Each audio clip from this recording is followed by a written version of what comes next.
Hello বন্ধুরা, তোমরা সব কেমন আছো? আশা করি ভালো আছো।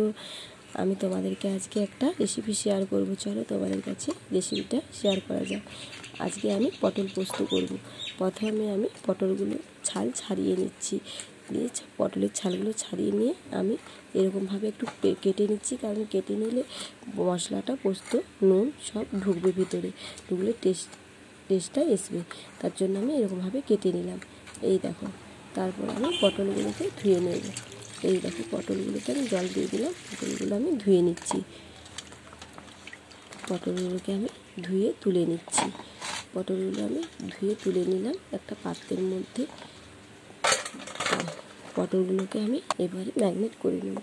প্রথমে আমি পটলটাতে লবণ দিয়ে দিলাম, তারপর আমি হলুদ দিয়ে দিচ্ছি।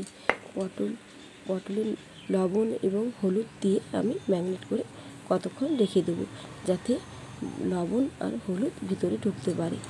এই দেখো, তারপর আমি মাখিয়ে নিচ্ছি। মাখিয়ে আমি ঢাকা দিয়ে রেখে দেবো। পটলটাতে আমি লবণ আর হলুদ দিয়ে একদম ভালোভাবে মেখে নেবো, যাতে পটলটাতে হলুদ আর লবণ যেন ঢুকে ভিতরে। আমি ভালোভাবে ম্যারিনেট করে নিয়েছি। তারপর আমি একটা ঝুড়ি ঢাকা দিয়ে রেখে দেবো কতক্ষণ, কারণ লবণ আর হলুদটা যাতে ঢুকে একটু। তারপর আমি কড়াইয়ে তেল দিয়ে দিয়েছি। কড়াইয়ে তেল দেওয়ার পর আমি ওই পটলগুলোকে আমি কড়াইয়ে দিয়ে দিলাম। তারপর আমি নেড়ে একটু কমিয়ে ঢাকা দিয়ে দেবো, যাতে পটলটা হালকা করে ভাজা হয়। তারপর আমি শিলনোড়া পেতে নিয়েছি, দিয়ে আমি তাতে সরষা, পোস্ত আর কাঁচা লঙ্কা, একটু আদা আমি দিয়ে বেটে নেব। চলো, এই দেখো, আমি শিলের মধ্যে সরষা, পোস্ত, আদা, লঙ্কা নিয়ে নিলাম। একটু লবণ দিয়ে দিলাম, যাতে তেতো ভাবটা না থাকে সরষার মধ্যে। এই দেখো, বেটে নিচ্ছি। এই দেখো, বেটে মশলাটা আমি বেটে নিলাম। চলো, এবার আমি দেখি পটলটা কেমন ভাজা হলো নাকি। মশলাটা বেটে আমি তুলে নিলাম। এই দেখো, এবারে পটলটা আমি দেখলাম, ঢাকাটা খুলে দিচ্ছি। পটলটা ভাজা হয়ে গেছে।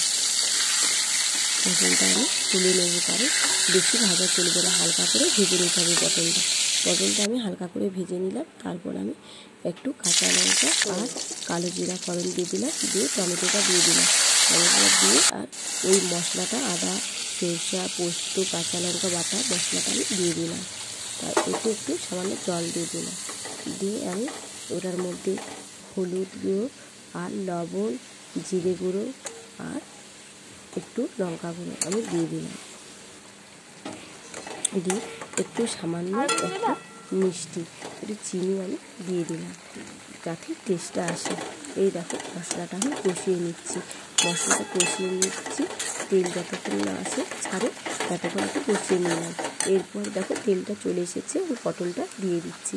এই দেখো, পটলটা দিয়ে আমি কষিয়ে নিচ্ছি। এই দেখো, পটলটা দিয়ে আমি কষিয়ে নিয়ে একটু কমিয়ে একটু ঢাকা দিয়ে রেখে দেবো, যাতে মশলার ভিতরে একটু ঢোকে। এই দেখো, আমি ঢাকা দিয়ে দিয়েছি। একটু পরে আমি ঢাকাটা খুলে দিয়ে যে না, পটলটা কষানো হয়ে গেছে। পটলটা আমি একটু নেড়ে নিলাম। তারপর আমি এর মধ্যে একটু জল দিয়ে দিলাম। এই দেখো, জল দিয়ে দিলাম, দিয়ে একদম নেড়ে একটু ঢাকা দিয়ে দিলাম। নেড়ে আমি একটু ঢাকা দিয়ে দিলাম।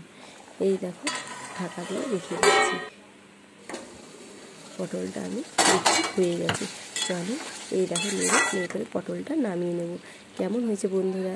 যদি ভালো লেগে থাকে শেয়ার, কমেন্ট করতে ভুলবে না। দেখা হচ্ছে নেক্সট ভিডিওতে।